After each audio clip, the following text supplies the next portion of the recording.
5 రాసుల వారు డబ్బు ఇస్తే ఎప్పటికీ తిరిగి రాదు. సో మీరు జాగ్రత్తగా ఉండాలి. ఈ 5 రాసుల వారు ఎదుటి వారికి డబ్బు ఇచ్చేటప్పుడు కాస్త ఆలోచించండి.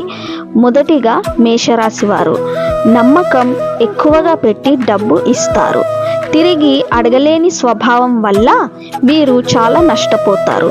సో మీరు ఎవరికైనా డబ్బు ఇచ్చేటప్పుడు కాస్త ఆలోచించండి మరియు జాగ్రత్తగా ఉండండి. నెక్స్ట్ మిథున రాశి వారు సంబంధాలను కాపాడేందుకు వీరు అప్పు ఇస్తారు. మళ్ళీ తిరిగి రాకపోయినా గొడవకు వీరు పోరు. సో మీరు కూడా చాలా జాగ్రత్తగా ఉండాలి. మీరు గొడవకు పోనప్పుడు ఎదుటి వారికి ఇవ్వడం వ్యర్థం.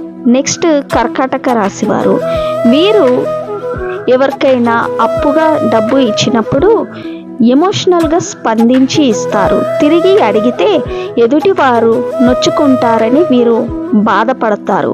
సో ఎదుటి వారిని తిరిగి డబ్బు అడగడానికి 1కి 100 సార్లు ఆలోచిస్తారు, ఇబ్బంది పడతారు.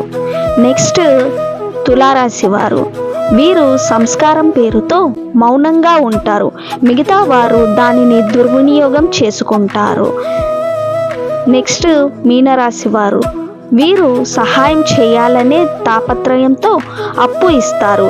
తిరిగి రాకపోయినా వారు బాధపడతారు కానీ ఎప్పుడు అభ్యంతరం చెప్పరు. సో ఈ 5 రాసుల వారు డబ్బు ఇచ్చే ముందు 1కి 100 సార్లు ఆలోచించాలి. నా ఈ వీడియో మీకు నచ్చినట్లయితే లైక్, షేర్ అండ్ సబ్స్క్రైబ్ చేయండి. మీ జాతక వివరాలు తెలుసుకోవడానికి నా ఈ నంబర్ని సంప్రదించండి. మరియు మీరు జాతకం నేర్చుకోవాలనుకుంటున్నారా? అయితే సులభమైన పద్ధతిలో మా దగ్గర జాతకం నేర్పించబడును. లైక్, షేర్ అండ్ సబ్స్క్రైబ్ చేయండి. ధన్యవాదాలు.